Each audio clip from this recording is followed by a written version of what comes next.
the counsel time to prepare his cross-examination. Thank you. And that is the reason why earlier Congressman Agabao was making a manifestation, Your Honor, is that all our witnesses, aside from this witness, are under subpoena by this court, and that have not been issued. These subpoenas have not been issued, so we are waiting for the issuance of this subpoena, Your Honor. What are those witnesses that you need that have not been subpoenaed? For this particular part in the FASAP case, Your Honor, there's a pending request for the issuance of subpoena on the officers of PAL for the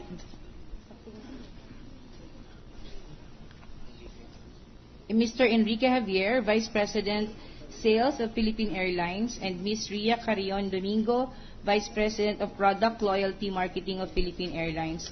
There is also a pending request for subpoena in the same request, Your Honor, for the issuance of subpoena duces tecum and ad testificandum for Attorney Enriqueta Bedal of the Clerk of Court and Bank of the Supreme Court, and Attorney Filipa Anama, Deputy Clerk of Court and Bank of the Supreme Court. We also have a pending request for the issuance of subpoena to the Justices of the Supreme Court, Your Honor. We will tackle this issue tomorrow. I was going to take this request for subpoena on this particular case of the Philippine Airlines yesterday, but as I said, some senators requested that we concentrated on the issue of subpoenaing the bank record. So bear with us. We'll take this up tomorrow and decide it. And I can assure you that we will issue the proper subpoena once the court will tell me that I can go ahead. Yes, Your Honor, we'd also like to manifest that there were also other requests for subpoena for the other witnesses that are covered by Article 3, not just those that I mentioned. Who are those other witnesses? Okay, for Attorney Gregorio Elarmo, the Chief of Staff, Chief Justice Staff Head of the Supreme Court of the Philippines, Ms. Michelle... Wait a minute, who is that? Attorney Gorgonio B. Elarmo, Jr., the Chief of Staff, Chief Justice Staff Head of the Supreme Court of the Philippines, Ms. Michelle Mangubat, Special Disbursing Officer of the Supreme Court, Corazon Ferrer Flores, Deputy Clerk of Court and Chief of the Fiscal Management Bureau Office of the Supreme Court of the Philippines, and the Resident Auditor of the Supreme Court, Commission on of the Supreme Court of the Philippines, Your Honor. Commission on Audit, Commonwealth Avenue, Kansas. What is the connection of those witnesses with respect to Article 3? As we have earlier said, Your Honor, yung Article 3 refers to different instances that completes the allegation that there is non-compliance with the standards set by the Constitution on competence, integrity, probity, and independence. And this will tackle all the witnesses that we will be presenting to prove Article 3.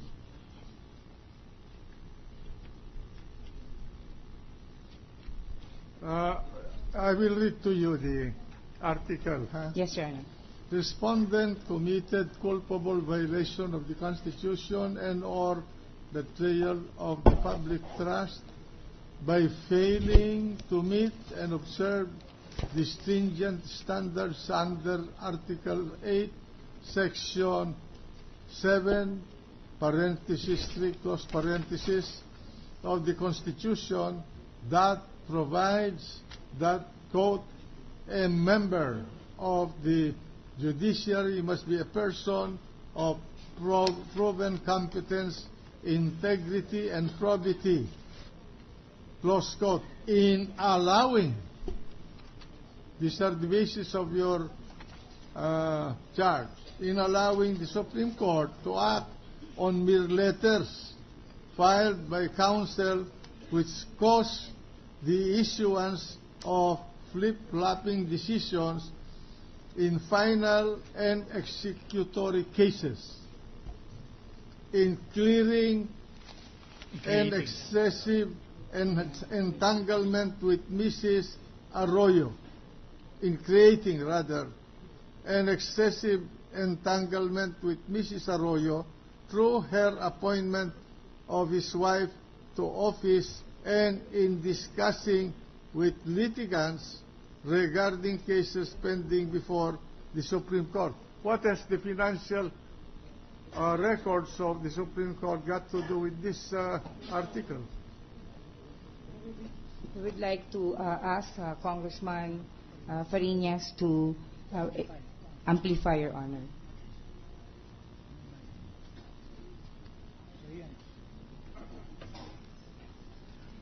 Thank you, Mr. President.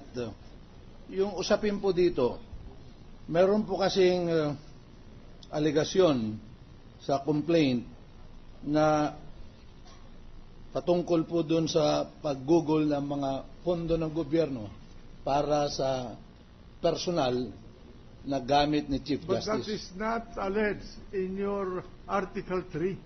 It is included in the body of Article 3, Mr. President. At No, you charge him of, as I understand it, and correct me if I'm dense in understanding your Article 3. You accused him of Flip-flopping.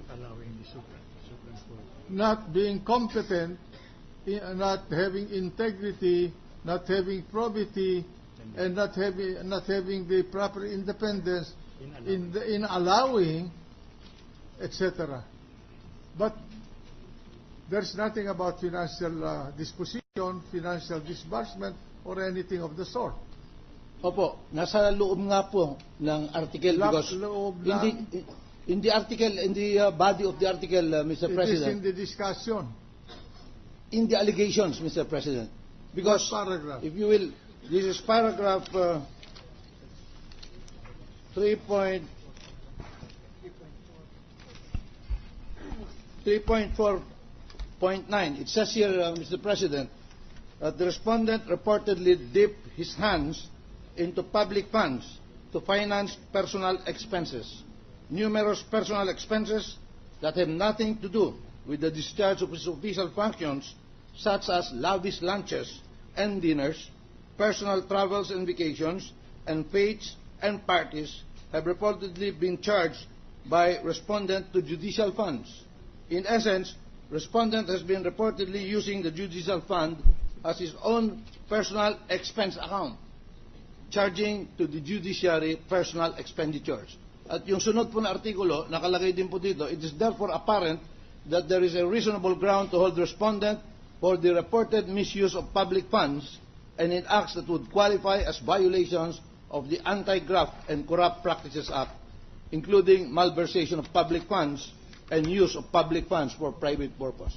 If we may be allowed, kung papayagan niyo po kami, Ginoong Pangulo, kasi po, ang pleading naman po ay iisa lang po Alam mo, Ginoong Manananggol, no?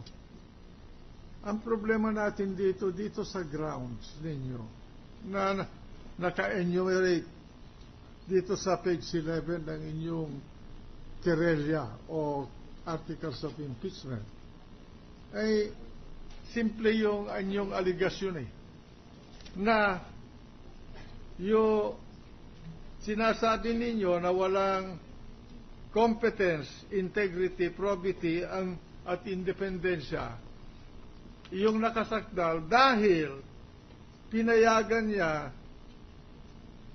ang Korte Suprema to act on mere letters.